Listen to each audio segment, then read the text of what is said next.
मित्रों नमस्कार, मैं हूं अशोक झा और आज मैं बात करने वाला हूं भारत के एक ऐसे उद्योगपति के बारे में जिसकी दौलत की बात करूं तो भारत छोड़िए, एशिया छोड़िए, विश्व के सर्वाधिक अमीर लोगों की सूची में उनका स्थान तीसरा हो गया है और उनका बिजनेस ग्रुप हर दिन एक नया बेंचमार्क सेट कर रहा है। भारत ही नहीं, विश्व में भी उनका दबदबा बना हुआ है।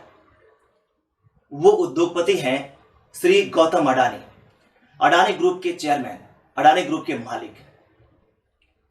मित्रों, एक समय था जब गौतम अडानी को अपनी आर्थिक परिस्थितियों के कारण अपनी पढ़ाई बीच में ही छोड़नी पड़ी थी और आज उनके बिजनेस ग्रुप का मार्केट कैप है $240 बिलियन से भी ज्यादा। अगर उनके बिजनेस सेक्टर की बात करूं तो चाहे पोर्ट मैनेजमेंट हो, एयरपोर्ट ऑपरेशंस हो, माइनिंग हो, इंफ्रास्ट्रक्चर हो, इलेक्ट्रिसिटी हो, फूड प्रोसेसिंग हो, फाइनेंस हो, इन सब सेक्टर में उनका दबदबा बना हुआ है और ये सब हुआ है मात्र 35 से 40 वर्ष में। और उसका श्रेय जाता है श्री गौतम अडानी को, जिनकी खुद की उम्र भी 60 साल है। तो अब सवाल उठता है कि आखिर गौतम अडानी ने ऐसा क्या किया, ऐसे किस तरह की स्ट्रेटजी अपनाई जिसके तहत आज वो पहली पीढ़ी के बिजनेसमैन हैं, बिना किसी विरासत में मिले हुए उनका जो बिजनेस है इतना बड़ा हो गया है।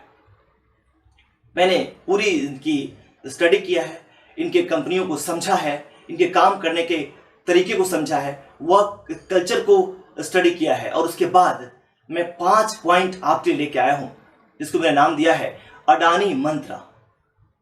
ये अडानी मंत्र अडानी ने जरूर अपनाया था, लेकिन मैं समझता हूं कि सबके लिए उतना ही उपयोगी हो सकता है।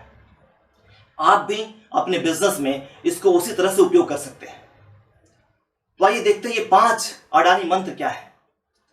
दोस्तों, पहला है कि अवसर को पहचानिए और उसका पूरा यानी भरपूर उपयोग करिए। होता क्या है, हम सब में से कई लोग अवसर को, अपॉर्चुनिटी को मिस कर जाते हैं। लेकिन कहा जाता है कि जब आप अपॉर्चुनिटी को पहचान लेते हैं, आपके ऑब्स्टिकल जो आते हैं, चैलेंजेस आते हैं, उसको अपॉर्चुनिटी की तरह देखते हैं, तो आपकी सफल होने की संभावना बहुत बढ़ जाती है। आपने उस अपॉर्चुनिटी के घोड़े को मिस कर दिया तो आपकी सफल होने की संभावना कम हो जाती है। न जाने फिर ये अवसर किस समय मिले।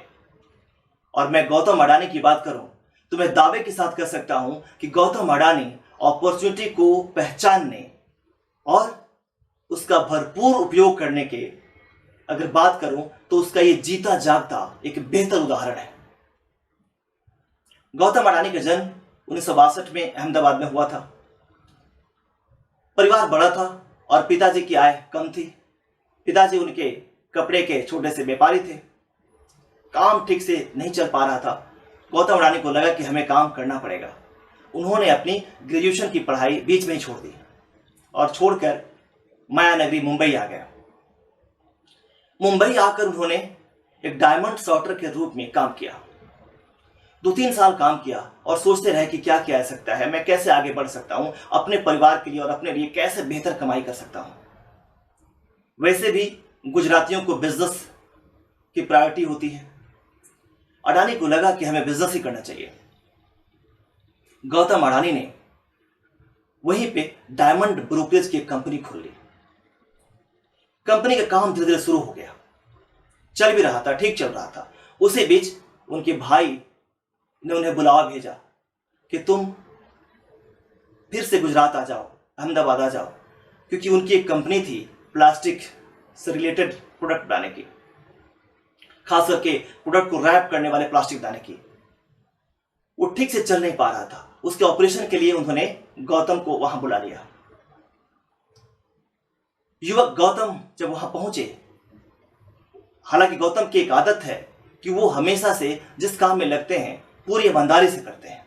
वो लग गया उस काम में, करने लगे, उसका रिजल्ट भी अच्छा आने लगा। लेकिन एक समस्या थी वहां पे, एक बाधा थी वहां पे, और वो था कि प्लास्टिक के ग्रेन्यूल्स, जो पीवीसी ग्रेन्यूल्स होते हैं, उसकी शॉर्टेज। जो उनको सप्लाई करते, जो रॉ मटेरियल उनके लिए था, उसकी कभी कभी डिमांड ज़्यादा होती थी और मिलता नहीं था।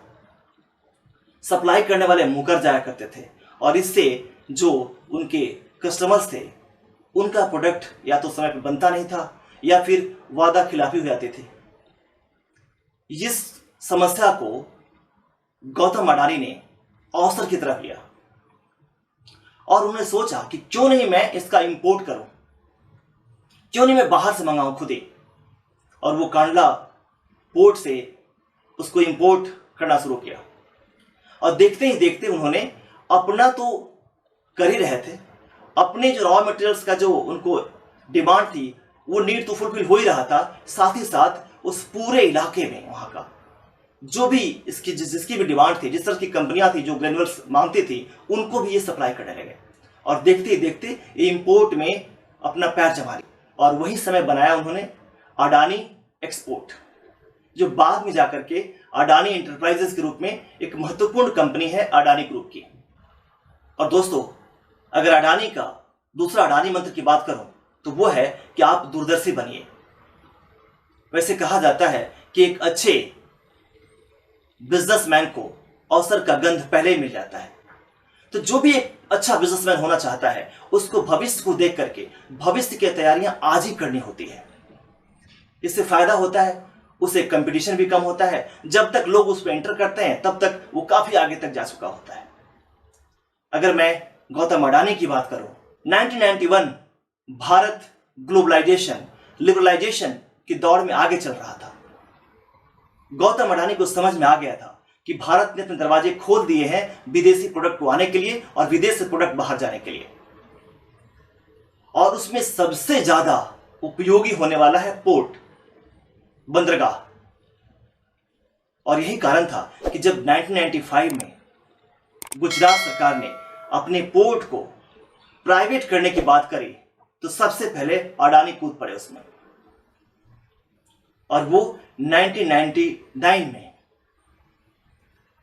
पोर्ट को अपने नाम कराया उन्होंने और उसके बाद से लॉजिस्टिक्स कंपनी में, पोर्ट मैनेजमेंट में काफी आगे निकल गए। और आज मैं कहूं आपको कि भारत में समुद्री तट से लगने वाले राज्यों की बात करूं तो कम से कम 13 पोर्ट अडानी के नाम है, जिसमें मुंद्रा वो सबसे बड़ा बंदरगाह गौतम अडानी के नाम से है। और आज भी गौतम अडानी चाहे रेलवेज में हो, रोड्स में हो या फिर रिन्यूएबल एनर्जी में हो, जहां उनको लगता है कि ये भविष्य है कि आने वाला समय डिमांड इसकी ज्यादा होने वाली है, तो अगर एक सफल व्यवसायी बनना है आपने तो आपको भविष्य के अंदर झांक के देखना पड़ेगा और उसकी तैयारी आज से ही करनी पड़ेगी। और दोस्तों, अडानी के तीसरे अडानी मंत्र की बात करूं तो वो है डाइवर्सिफिकेशन, विविधीकरण। कहा जाता है कि डाइवर्सिफिकेशन बिजनेस की सफलता की एक कुंजी है। जब भी आप कोई बिजनेस करते हैं, आपका बिजनेस शिखर तक पहुंचता है, आगे तक पहुंचता है, अच्छा प्रॉफिट होने लगता है, आपको चाहिए कि उस समय उस अपॉर्चुनिटी को भुनाइए और एक दूसरा बिजनेस शुरू करिए, दूसरे सेक्टर में आजमाइए, उसमें इन्वेस्ट करते रहिए, आहिस्ते आहिस्ते वो बढ़ता रहेगा। तीसरे में इन्वेस्ट करिए, वो भी बढ़ेगा आगे, क्योंकि नेवर नोज कि भविष्य में क्या होने वाला है, कौन से बिजनेस किस समय प्रभावित हो जाएगा, किस समय किसकी प्रॉफिटिबिलिटी कम हो जाएगी, कौन आर्थिक मंदी का शिकार हो जाएगा। उस कंडीशन में अगर आपने अलग अलग बिजनेस खड़े किए हैं, अलग अलग प्लांट बिजनेस के लगाए हैं, तो वो किसी न किसी प्लांट से आपको फल मिलता रहेगा। ओवरऑल आपका बिजनेस इंपैक्ट नहीं करेगा, उसका बैड इंपैक्ट उस पर नहीं पड़ेगा। अडानी ने भी वही किया। अडानी ने शुरुआत किया था इंपोर्ट एक्सपोर्ट से, बाद में उन्होंने विलमार के साथ एक ज्वाइंट वेंचर किया, फॉर्चून ऑयल का इंपोर्ट करना शुरू किया। फॉर्चून ऑयल के साथ साथ फिर फूड के और भी चावल, दाल, आटा, बेसन, इस सब में भी उन्होंने अपनी आजमाइश कर ली, सब में अपना कंट्रीब्यूशन शुरू कर दिया। Gas research, oil and gas research में आ गए, डोमेस्टिक इलेक्ट्रिसिटी सप्लाई में आ गए। उसके लिए जरूरत पड़ी उन्हें तो ऑस्ट्रेलिया में उन्होंने एक माइनिंग कोल माइन ही खरीद लिया। उसके अलावा फिर ये एयरपोर्ट मैनेजमेंट, एयरपोर्ट ऑपरेशंस, आज देश के कई सारे एयरपोर्ट अडानी के मैनेजमेंट से चल रहे हैं।